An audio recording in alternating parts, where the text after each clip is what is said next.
자, 오늘 저는 사무엘상 7장 말씀으로 하나님 말씀을 함께 생각하고자 합니다. 지난 가을에 사무엘상 2장에 나오는 한나 이야기를 가지고 함께 은혜를 나눈 적이 있습니다. 그 한나 이야기의 핵심을 요약을 해보면 이렇게 됩니다. 하나님 앞에 교만한 자는 하나님이 낮추십니다. 하지만 하나님 앞에 겸손한 사람은 주님이 높이 들어 존귀하게 사용해 주십니다. 교만한 자는 낮추시고 겸손한 자는 높이신다라는 것이 사무엘상 1장 2장에 나오는 한나 이야기의 원리였습니다. 자, 이런 한나 이야기의 이 원리는요, 사무엘서 전체를 통해서 계속해서 나타나는 사건들을 해석하는 열쇠가 됩니다. 이스라엘 왕정 역사를 해석해주는 평가하는 잣대, 기준이 된다라고 할 수가 있겠지요. 자, 그래서 오늘은 그 후속 이야기로서 사무엘의 이야기를 보고자 하는 것입니다. 왜냐하면 계속해서 이 한나의 이야기의 원리가 적용이 되기 때문입니다. 그래서 사무엘에게도 적용이 되는 것이고요.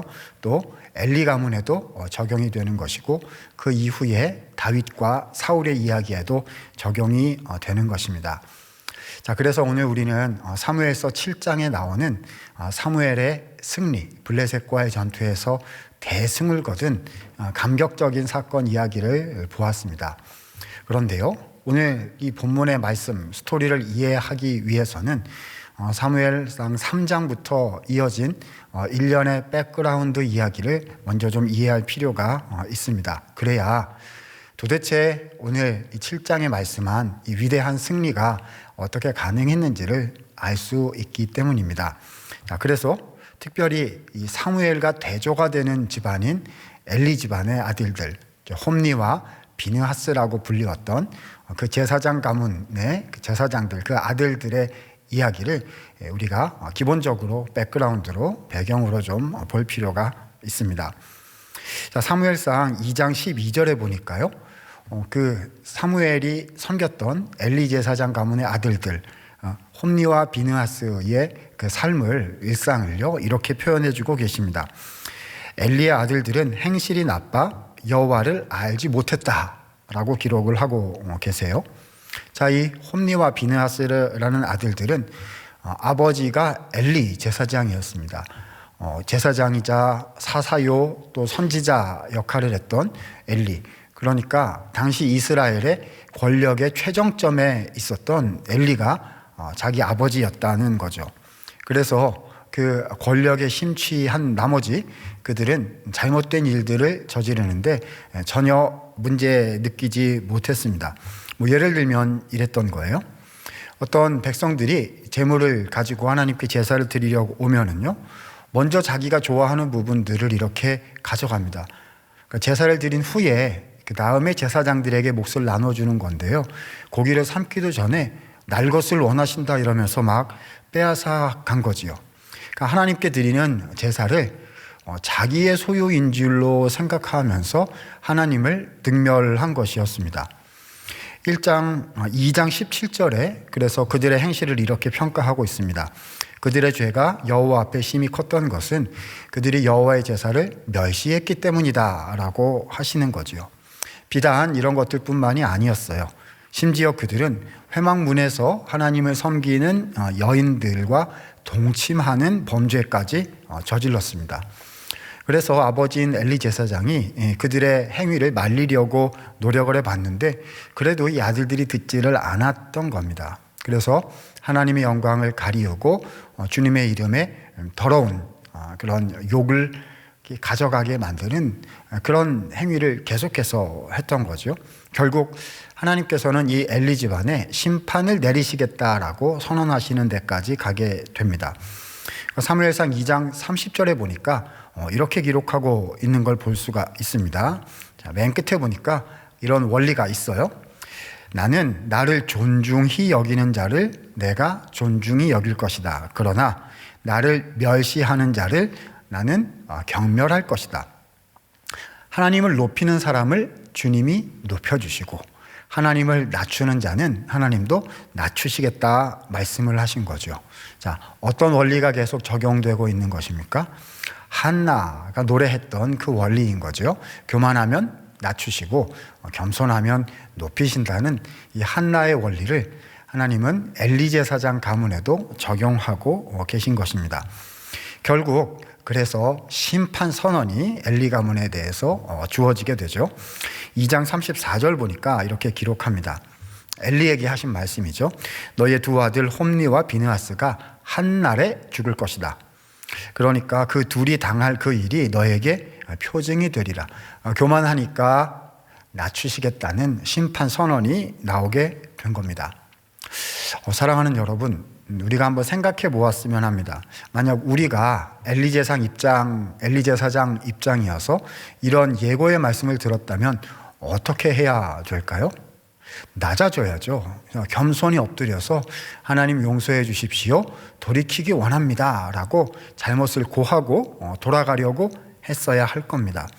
그런데 이 홈니와 비느하스는 돌이키지 않았고요. 엘리 제사장, 아버지인 엘리도 돌아서지 않았습니다. 노력을 안 했다고 완전히 보기는 어렵습니다만 정말 절절하게 여기로부터 돌이키려는 그 애타는 간절한 노력을 기울이지는 않았던 것이죠.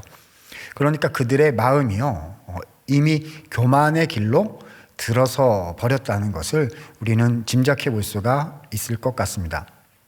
자, 그들의 교만한 점이 어디서 드러나게 되느냐? 자, 4장 이후부터 나오게 되는 블레셋 민족과의 전투에서 그들의 교만한 면면이 익히 드러나게 됩니다.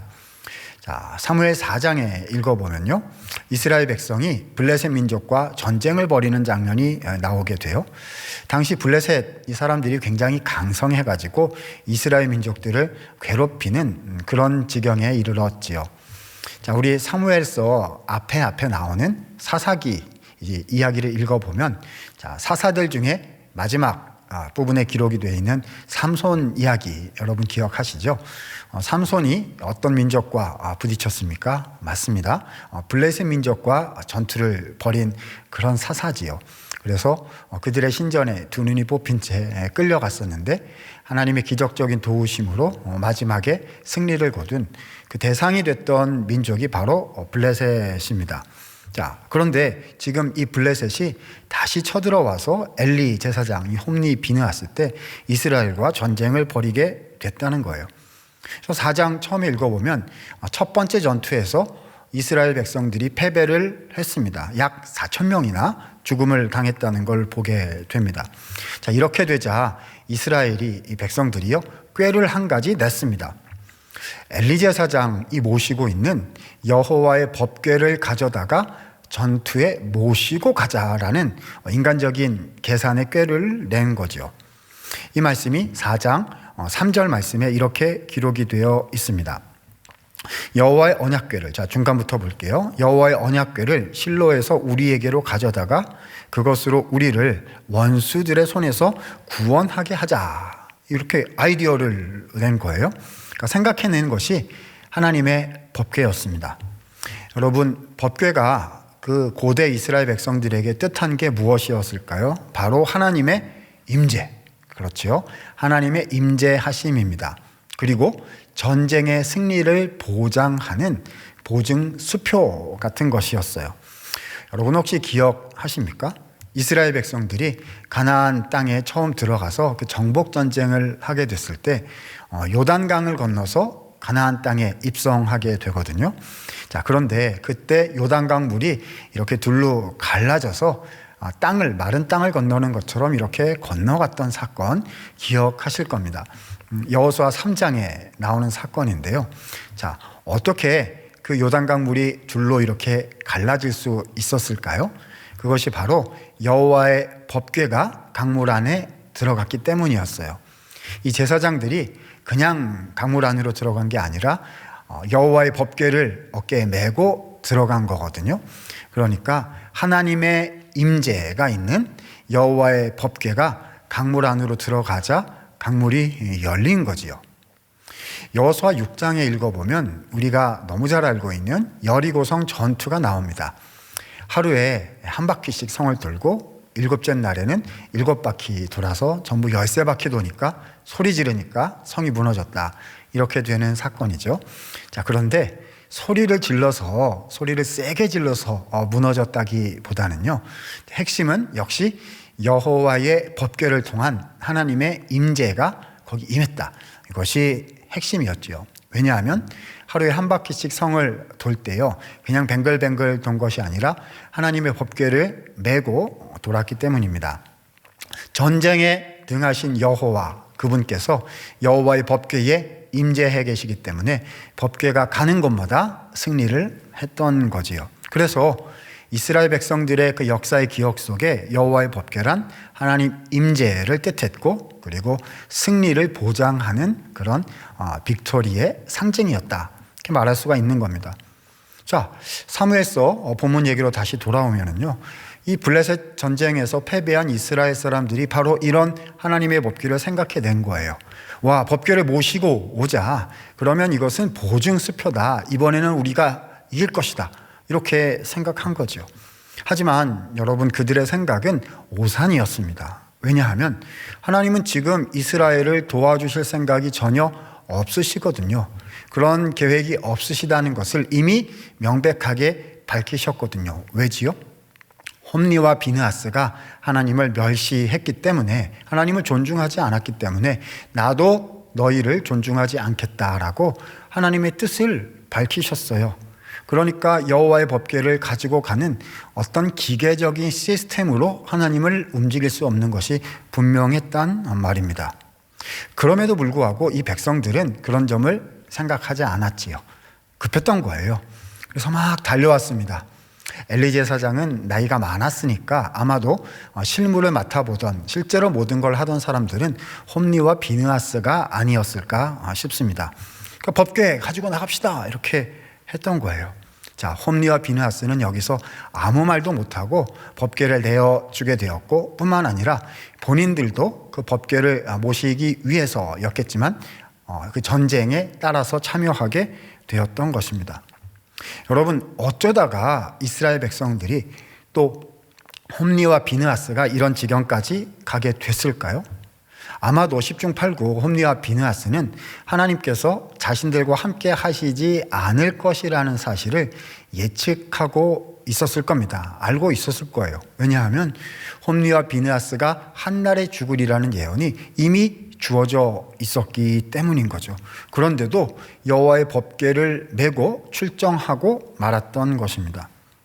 여러분, 우리는 여기서요, 잠깐 멈추고 좀 생각을 해봐야 할 것 같습니다. 도대체 홈리와 비느하스 왜 이런 결정을 하고 이런 선택을 했을까요?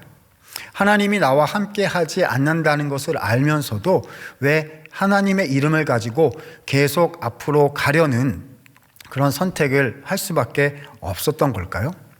본문이 한 가지 이유를 명확하게 알려주고 있지는 않으니까 제가 다 설명할 수는 없겠습니다만은요, 본문 전체의 흐름, 맥락을 통해서 한 가지 우리가 추측해 볼 수가 있을 것 같습니다. 홈리와 비느하스는요, 결정적인 순간에 어려움과 고난이 자신들을 닥쳐왔을 때 하나님께 어떻게 해야 하는지, 어떤 선택을 해야 하는지 전혀 준비되어 있지 않았고 훈련되어 있지 않았던 거예요. 자, 어떻게 알 수 있느냐? 자, 사무엘상 2장 29절 보니까 하나님께서 엘리 제사장, 홈리 비느하스 아버지인 엘리에게 이렇게 말씀하셨던 것을 알 수가 있습니다. 너의 아들들을 내가 나보다 더 중하게 여기는구냐. 그래서 내 백성 이스라엘이 드리는 가장 좋은 것으로 나를 영화롭게 하는 것이 아니라 너희들을 살찌게 하고 있구나. 자, 여기 보면 엘리야, 너가 너의 아들들을 나보다 더 중하게 여기고 있구나라는 말씀을 볼 수가 있습니다. 그러니까요, 엘리 제사장은 어떻게 했어야 되죠? 하나님께서 이렇게 심판의 예고를 주셨을 때 결단을 해서 아이들을 올바로, 자녀들을 가르치고 그들의 행위를 바로 잡았어야 했다는 거지요. 그래서 하나님을 어떻게 대해야 하는지를 가르쳤어야 했습니다. 그런데 그렇게 하지를 않았어요. 그러니까 이 홈리와 비느하스, 이 자녀들의 입장에서 볼 때는 뭘 배운 걸까요? 하나님을 이렇게 대해도 되는 거구나라는 것을 삶으로부터 체득한 것입니다. 쉽게 말하면요. 내가 중요하지 하나님이 중요한 게 아니구나라는 것을 아들들에게 엘리가 가르쳐 준 셈이 되는 것입니다. 내가 주님을 위해서 있는 것이 아니라 주님이 나를 위해서 있는 거구나 라고 자기도 모르게 몸에 배게 된 것이지요. 그 결과 오늘 우리가 보는 이런 전쟁에서의 불찰이 일어나게 된 거지요.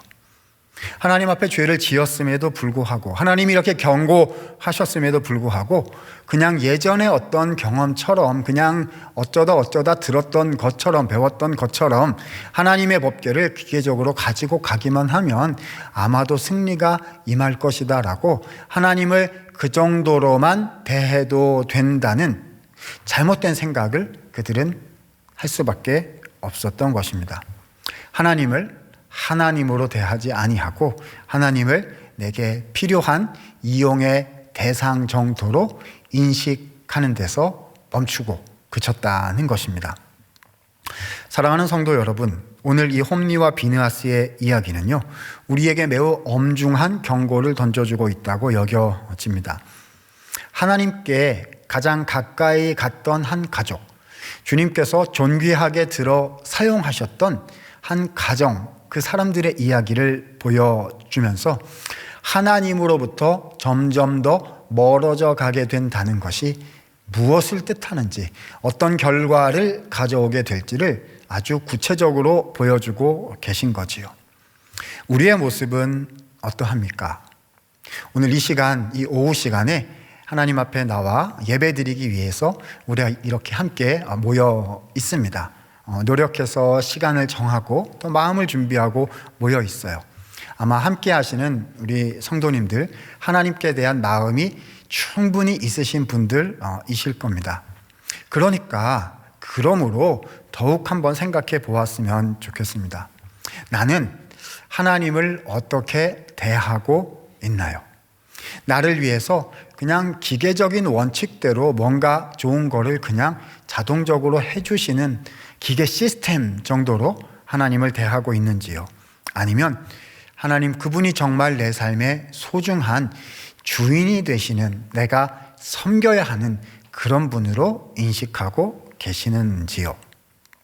자, 우리가 그래서 어떻게 해 나가야 하는지 대답이 필요하겠지요. 그 대답을 오늘 본문 사무엘서 7장을 통해서 우리가 찾아볼 수가 있을 것입니다. 자, 이제 우리의 초점은 홈리와 비느하스에게서 떠나서 오늘 주인공인 사무엘에게로 오게 됩니다. 7장 내용, 사무엘이 블레셋과 전투를 벌여서 대승을 거두고 지난날 이스라엘의 모든 실패들을 뒤집어서 회복을 시켰다는 감동적인 이야기입니다. 자, 그런데요, 여러분, 이 7장의 감동적인 승리의 이야기 맨 처음에요, 한 가지 구체적인 상황이 묘사가 되고 있어서 우리가 이 부분을 사실 굉장히 잘 살펴야 합니다. 자, 7장 1절 말씀입니다. 우리 다 함께 한번 읽어보았으면 좋겠습니다. 7장 1절 읽겠습니다. 시작. 기럇 여아림 사람들이 와서 여호와의 궤를 옮겨 산에 사는 아비나답의 집에 들여놓고 그의 아들 엘리야사를 거룩하게 구별하여 여호와의 궤를 지키게 하였더니. 자, 여호와의 궤가요, 법궤가, 하나님 법궤가 기럇 여아림이라는 지역에 돌아오게 되었다라는 상황을 본문이 우리에게 알려주고 있습니다. 자, 무슨 얘기일까요? 아까 여호와의 법궤가 어떻게 됐다고 했습니까? 홈리와 비느하스가 하나님 법궤를 메고 블레셋과의 전투에 나갔다고 했습니다. 어떻게 됐을까요? 하나님께서 함께 하시지 않으니까 전쟁에서 졌습니다. 뿐만 아니라 하나님의 법궤를 블레셋 적군들의 손에 빼앗기고 말았어요. 엄청난 능멸의 역사가 일어난 거죠. 그래서 이 블레셋 사람들은 전쟁에서 이겼다는 그들의 기쁨을 이기지 못해서 그 법궤를 가져다가 자기들이 섬겼던 그 블레셋 우상 중에 하나 다곤이라는 그 신의 신전에다가 하나님 법궤를 턱하니 갖다 놓았습니다. 이 고대 사람들은 자기들 민족 간의 전쟁을 그 민족들이 섬기는 신들 간의 전쟁으로 생각했잖아요. 그러니까 다곤이 여호와를 이겼다 이렇게 생각을 한 거예요. 그래서 그 승리의 표시로 여호와의 법궤를 다곤 신전에다가 턱하니 갖다 놓았던 거죠. 그런데 여러분, 하나님이 지신 거였습니까? 그렇지 않았지요. 그래서요, 그 다음날 일어나 보면은요, 여호와의 법궤는 가만히 그대로 계시는데 다곤 신상이 땅바닥에 엎어져 있는 그런 일들이 일어나게 됐어요. 하나님께서 전쟁에서 패배하신 것이 아니지요. 이스라엘 백성들의 죄를 물으신 것이고, 그래서 하나님께서 주도적으로 인도해 가신 그런 전쟁이었던 거니까요. 일은 거기서 끝나지 않았고, 하나님은 그 블레셋 그 지역에 계속해서 하나님의 저주, 하나님의 심판을 계속 내리셨습니다. 그래서 블레셋이 하나님 법궤를 이리 보내고 저리 보내고 했다가 감당이 안 되니까 결국 이스라엘 땅으로 되돌려 보내자 이렇게 되고, 일련의 과정을 거치다 못해 결국 마지막에 기럇 여아림이라는 그 이스라엘 땅에 여호와의 법궤가 돌아오게 되었다는 그런 겁니다. 그래서 약 20년의 시간이 지나게 돼요. 사무엘은 그동안에 성장하여 이스라엘을 이끌어가는 신앙의 지도자, 선지자 노릇을 하게 되는 것이고, 그간의 이야기를 본문이 이렇게 요약하고 있는 겁니다. 바로 7장 2절 말씀에 이렇게 기록하고 있습니다. 다시 한번 2절 우리가 잘 보아야 하는 본문입니다. 함께 한번 읽어볼까요? 시작. 그가 기럇 여아림에 들어간 날부터 20년 동안 오래 있은지라 이스라엘 온 족속이 여호와를 사모하니라. 아멘. 자, 여러분, 여기부터 우리가 보아야 하는 오늘 본문의 중요한 핵심 내용이 되겠습니다. 자, 20년 동안 법궤가 기럇 여아림에 머무르게 되었는데요. 그런데 백성들의 마음이 점차 바뀌어 가게 되었습니다. 자, 뭐라고 본문이 말하고 있습니까? 이스라엘 온 족속이 여호와를 사모하니라. 이스라엘 온 족속이 여호와를 사모하니라 라고 말하고 있습니다. 자, 오늘 핵심 단어가 표현이 여기에 나오고 있는 거지요. 무엇이겠습니까? 바로 그렇습니다. 사모함이라는 단어입니다. 이스라엘 백성이 하나님을 그 20년에 걸쳐서요, 사모하게 됐다는 거지요. 바뀐 것입니다. 20년 전에 그들은 하나님을 사모하지 않았어요. 하나님을 필요로 했기 때문에 이용하고자 했지요. 그러나 사모하지는 않았습니다. 그러나 이 고통스러운 20년의 시간을 통해서 그들에게 한 가지 변화가 일어났는데 그것이 바로 사모함이었다는 것입니다. 그렇다면 여러분, 이 사모하게 되었다는 것이 무슨 뜻인지를 우리는 생각해 보아야겠지요. 사실 이 본문에서 사모하다라고 이렇게 번역하고 있는, 한국말로 사모하다라고 번역해 놓은 이 단어를 제가 원래의 뜻을 들여다보면은요, 두 가지 의미를 동시에 지니고 있다는 사실을 발견하게 됩니다. 두 가지, 이 단어의 단어 뜻 첫 번째, 그 다음에 두 번째, 이렇게 두 가지 뜻이 있다는 거예요. 첫 번째는요, 돌아서서 가까이 가고 그래서 충실하게 따른다. 그래서 충실하게 따라간다, 지킨다, 꼭 붙어있다, 이런 뜻이 있습니다. 그러니까 20년 동안 이스라엘 백성들이 변화되어 하나님을 충실하게 따르게 되었다, 이렇게 생각할 수 있는 거지요. 자, 그런데 두 번째 뜻이 있습니다. 두 번째 뜻은요, 통곡하다, 슬퍼하다, 애통하다라는 뜻이 있습니다. 여러분 가지고 계신 영어 성경이나 이런 다양한 번역본들을 한번 살펴보시면요, 사모하다라고 번역한 그런 번역들이 있는 반면에 또 애통하다, 슬퍼하다라고 번역한 그런 번역들도 있는 걸 보게 될 겁니다. 그러니까 번역의 의견이 두 가지로 갈리는 거지요. 자, 둘 중에 무엇일까요? 저는 두 개가 다 의미가 있다고 생각하고요. 오히려 성경 본문이 이 두 가지 의미를 동시에 함축적으로, 이중적으로 우리에게 보여주고 있다. 이렇게 생각이 됩니다. 그러니까 하나님을 충실히 따르는 그 사모함인 건데요. 그 사모함의 이면에는 애통함이, 통회함이 들어 있었다는 거지요. 그러면 뭘 애통한 겁니까? 도대체 뭐에 대해서 이렇게 슬픈 마음을 가졌다는 겁니까? 본문 3절 이후의 이야기가 그 모든 것에 대해서 차근차근 설명을 해 주십니다. 자, 우리가 이미 봉독 시간에 읽었습니다만은요, 이 본문을 차근차근 들여다보면 이야기가 매우 독특하다는 사실을 발견하게 됩니다. 전쟁 얘기거든요. 그래서 블레셋과 전쟁을 해서 대승을 거두고 승리했다, 이런 건데요. 그런데 어떻게 이기게 되느냐, 전쟁 준비를 뭘 했느냐, 이런 부분에는 전혀 본문은 설명을 해주지 않습니다. 오히려 3절부터 9절까지요, 전쟁의 구체적인 준비 대신 뭔가 다른 것을 했다는데 본문이 힘을 쏟아서 강조해서 설명하고 있거든요. 그러니까 이 3절부터 9절 정도까지의 이야기가요, 이 사모함, 애통함, 그게 뭔지를 설명해 주는 내용이다. 이렇게 우리가 이해할 수가 있는 겁니다. 자, 3절 한번 볼까요? 사모함이 무엇인지, 애통함이 무엇인지 본문이 직접 설명을 하십니다. 사무엘이 이스라엘에게 말하여 이르되, 자, 이렇게 선포한 거예요. 너희가 전심으로 여호와께 돌아오려거든 이방신들과 아스다롯, 역시 우상신이죠, 그것을 너희 중에 제거하고 너희 마음을 여호와께로 향하여 여호와만을 섬기라. 그리하면 여호와께서 너희를 블레셋 손에서 건져내시리라. 여러분, 여기에 사모함, 애통함의 의미가 나타납니다. 백성에게 사무엘이 외쳤어요. 너희는 여호와께 돌아오라 라고 외친 것입니다. 온 마음으로 돌아오라 고 외친 거예요. 그동안 이스라엘은 온 마음으로 하나님을 섬기지 않았습니다. 우상을 섬겼죠. 여러분, 그 구약 성경에 나오는 우상 숭배가요, 하나님께 100% 등 돌린 거 이야기하는 게 아니라는 사실 알고 계시지요? 이스라엘은 하나님을 100% 다 버린 적이 없습니다.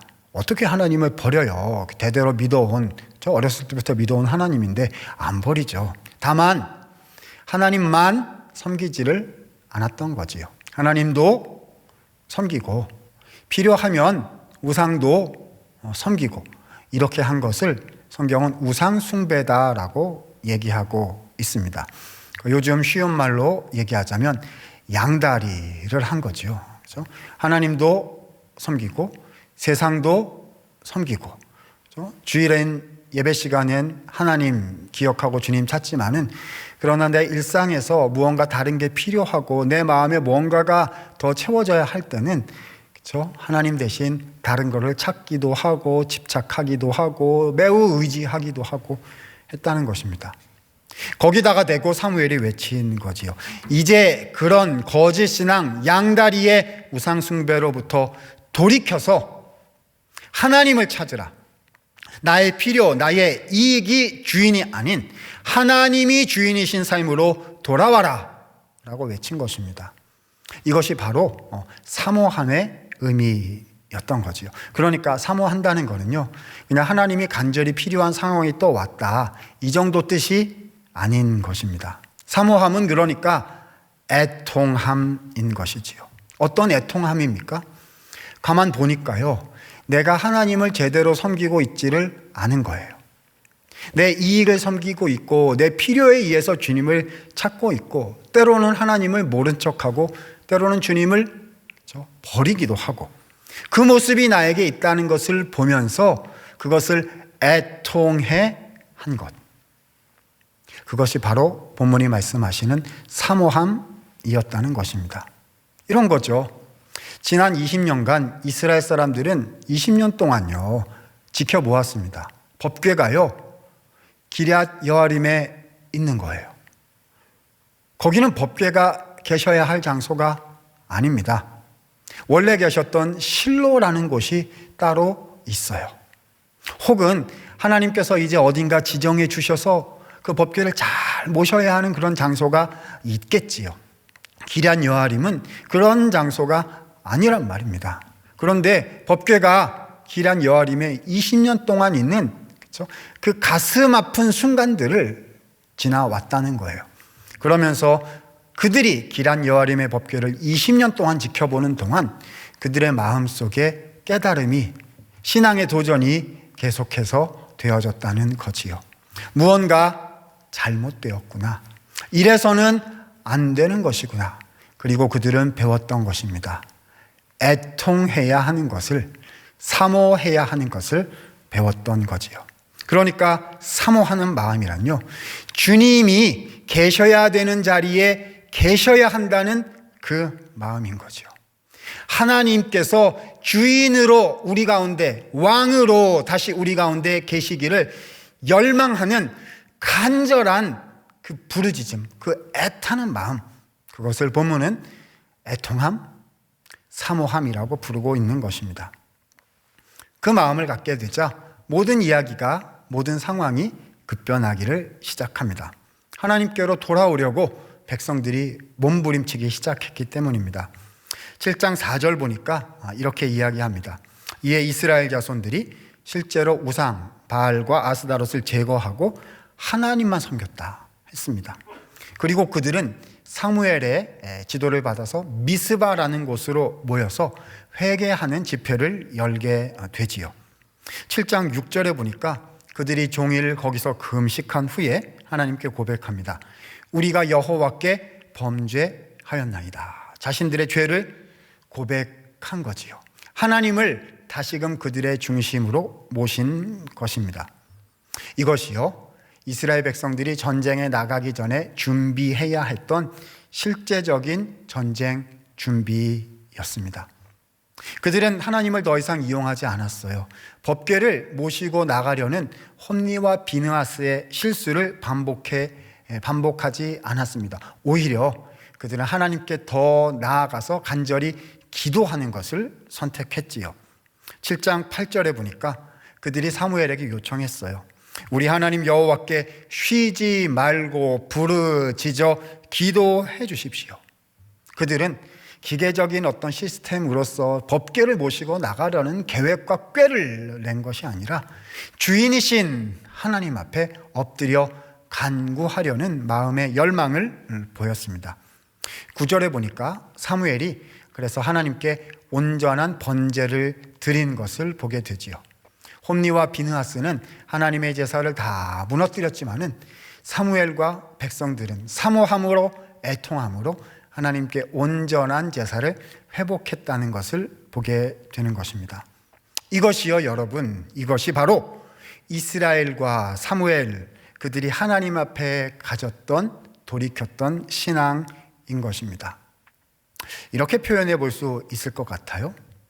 그들은 고통스러운 시간을 지내면서 그냥 그 시간을 허비하지 않았습니다.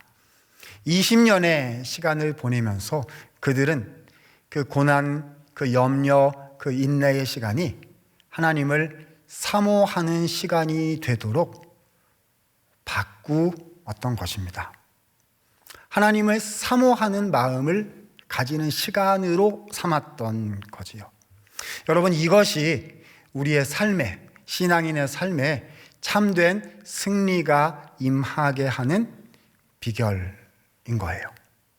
그래서 그 이후의 이야기는 본문에 잘 나옵니다. 하나님께서 크게 역사하셔서 하늘에서 우레를 내리시고 그래서 이스라엘이 블레셋과의 전투에서 큰 대승을 거두도록 역사하셨습니다. 사무엘이 그 증거로 돌을 하나 세우게 되고요. 그 이름을 에벤에셀이라고 붙이게 되지요. 에벤, 돌이라는 뜻이고 에셀, 에제르, 도움이라는 의미지요. 도움의 돌. 하나님께서 여기까지 우리를 도우셨다라는 증거로 삼게 됩니다. 사모함이 에벤에셀이 되는 거지요. 사모함이 에벤에셀이 된 겁니다. 사랑하는 여러분, 오늘 본문은요, 우리에게 한 가지 중요한 도전을 줍니다. 이 리트머스 용지 같은 우리의 지금의 신앙의 모습이 어떠한지를 테스트해 볼 수 있는 그 중요한 기준을 우리에게 전달해 주고 있다고 생각이 됩니다. 뭡니까? 나에게 사모함이 있는가? 나에게 애통함이 있는가? 우리에게 질문하고 계십니다. 여러분, 사실 우리는 이미 예수님을 믿는 사람들이고요. 교회에 또 우리의 일상에 신앙의 삶으로 살아가기 위해서 노력하는 사람들입니다. 그런데요, 우리 안에 하나님을 향한 사모함이 계속해서 있는지요? 심지어 지금은 코로나 상황으로 인해서 대면으로 예배와 사역들이 진행되지 못하고 비대면으로 진행되고 있는 그런 상황입니다. 자칫 잘못했다가는 몸조차 하나님으로부터 멀어질 뿐만 아니라 마음도 주님으로부터 멀어지기 쉬운 그런 시기이죠. 나의 모습이 어떠한지 체크해 볼 수 있는 기준, 오늘 본문에 의하면 무엇입니까? 사모함인 거지요. 그냥 어떤 뜨거운 신앙적인 열정 정도 이야기하고 있는 게 아닙니다. 고난의 순간, 어려움의 순간, 기다려야 하는 순간, 준비해야 하는 그 시간 가운데 애통함이 생겨나게 되는 것. 나의 모습을, 우리의 모습을 진실로 보게 되고, 그래서 거기서 돌이켜서 하나님을 다시 중심에 모시고 하나님을 다시 따르기를, 충실히 따르기를 결정하고 열망하게 되는 그 사모함이 내 가운데, 우리 가운데 있느냐? 오늘 말씀이 질문하고 계시는 거지요. 우리가 성경을 읽어보고 또 교회 역사를 살펴보게 되면은요, 하나님의 길을 신실하게 갔던 신앙의 선배들을 많이 만나게 됩니다. 그런데 그들에게 발견되는 공통점 중에 이런 게 있지요. 신앙이 깊어질수록 더 애통했습니다. 하나님이 더 함께 하실수록 더 애통해 했다는 것을 보게 됩니다. 하나님의 사랑을 깊이 알게 될수록 자신들의 더 깊은 죄를 고백하게 되었다는 거죠. 나는 괜찮은 사람인 줄 알았는데, 잘난 사람인 줄 알았는데 그게 아니라 하나님이 없으면 아무것도 아닌 인생인 것을 주님 깨닫게 하셨습니다. 개인적인 신앙에서 그랬다는 거지요. 하루하루 더 살면서 주님을 더 사모하고 나 자신을 주님 앞에 더 드리는, 그래서 나는 스스로에 대해서 애통하나 하나님께 대해서는 그 은혜의 감격에 더 젖어 들어간 인생을 살았다는 것입니다. 우리가 하나님 나라의 교회 공동체로서 우리가 교회로 함께 존재하고 세상에 대해서 주님의 일들을 감당하지요. 우리 이 세상에 구조적인 결함을 보게 될 때, 해결해 나가야 하는 시대의 숙제들에 부딪히게 될 때, 우리가 교회로서 이 땅 가운데 존재하는 우리의 모습에 연약함을 보게 될 때 우리가 해결해 나가야 되지 않습니까? 그런데 성경적인 방법은 그것을 해결해 나가는 동시에요, 그 해결에 함몰되지 아니하고 하나님을 더 사모하게 되어야 한다. 그 안에 우리가 주님을 주인으로 모시고자 하는 주님께 대한 애통함에 사모함을 가져야 한다라고 또 가르쳐주고 계시는 것입니다. 여러분은 어떻게 살고 계십니까? 저는 목회자로서 또 신학교에서 신학생들을 가르치는 일을 주중에 하고 있는 사람으로서 우리에게 필요한 것이 이 애통함이라는 주님의 가르침을 받고 있는 것 같습니다. 시대 앞에 우리의 교회의 모습이 새로워져야 하고 하나님을 더 충실히 따르는 모습으로 세워져야 하는 우리 자신에 대한 애통함, 뒤집어서 얘기하면 하나님에 대한 사모하는 열망이 우리 가운데 일어나야 한다는 사실을 계속해서 보게 되는 거지요. 그래서 아프지만, 그래서 연약하지만, 그렇지만 우리 안에 하나님을 모시게 될 때에, 그것이 사모함과 애통함으로 드러나게 될 때에 주님께서 우리에게 미스바의 일을 다시 한번 허락하실 것이며 에베네셀의 역사를 다시 허락하실 것이라는 그 주님의 음성을 분별하고 싶어지는 것입니다. 사랑하는 여러분, 오늘 이 말씀을 들으시면서요, 주님 혹시 제 안에 주님께서 회복하기를 원하시는 부분이 있으십니까? 스스로 돌아보시면서 질문하실 수 있으면 좋겠어요. 하나님, 제가 학교에서, 제가 직장에서, 우리 교회 공동체 가운데서 속해 있는 우리의 모습 속에 이 하나님을 향한 사모함과 애통함이 다시 일어나야 하는 것은 아닙니까? 주님, 그것이 저를 향한 이 2021년 새로운 해를 열면서 길을 찾아 나가고 하나님을 붙잡고자 소망하는 우리 가운데 주님이 원하시는 것이라면 하나님, 그 말씀을 저희에게, 우리에게 주시는 말씀으로 받고 싶습니다. 이것이 우리의 고백이 되어야 하지 않겠습니까? 말씀을 정리하고 싶습니다. 하나님 참 선하신 분입니다. 좋으신 분이시고요, 능력이 많으신, 전능하신 우리의 하나님이십니다. 신실하시고 또 신실하셔서 우리를 끝까지 붙잡아 주시고 우리를 승리의 길로, 열매의 길로 인도하시는 분이세요. 그분을 알게 될수록, 그분을 보게 될수록 우리 안에 반드시 일어나게 되는 열매, 그것이 애통함과 사모함입니다. 오늘 우리가 그 하나님을 기억하며 그 하나님께로 회복이 필요한 우리의 부분들을 주님 앞에 드리면서 주님께로 돌아갈 수 있게 되기를 소망합니다. 그럴 때 하나님의 역사가 우리를 통해서 다시 한번 불일 듯이 하나님의 역사가 신실하게 다시 한번 일어나게 될 줄로 믿습니다. 이런 은혜가 함께 예배하시는 모든 성도님들 위해 풍성히 내리시게 되기를 우리 주님의 이름으로 간절히 축원을 드립니다. 자, 다 함께 자리에서 일어나 주시겠어요? 함께 찬양 드리고 기도하도록 하겠습니다. 여호와께 돌아가자, 함께 찬양하겠습니다.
여호와께 돌아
말씀 기억하며 우리 한 가지 제목으로 합심해서 한번 기도하도록 하겠습니다. 하나님께서 주신 2021년의 시간, 하나님 때로는 우리 안에 기다리는 시간이 되고 준비하는 시간이 되고 어떤 분들에게는 고통의 또 계속 해결해가는 숙제의 시간인지도 몰라요. 그러나 이 모든 시간을 통해서 우리가 하나님을 사모하게 해주십시오.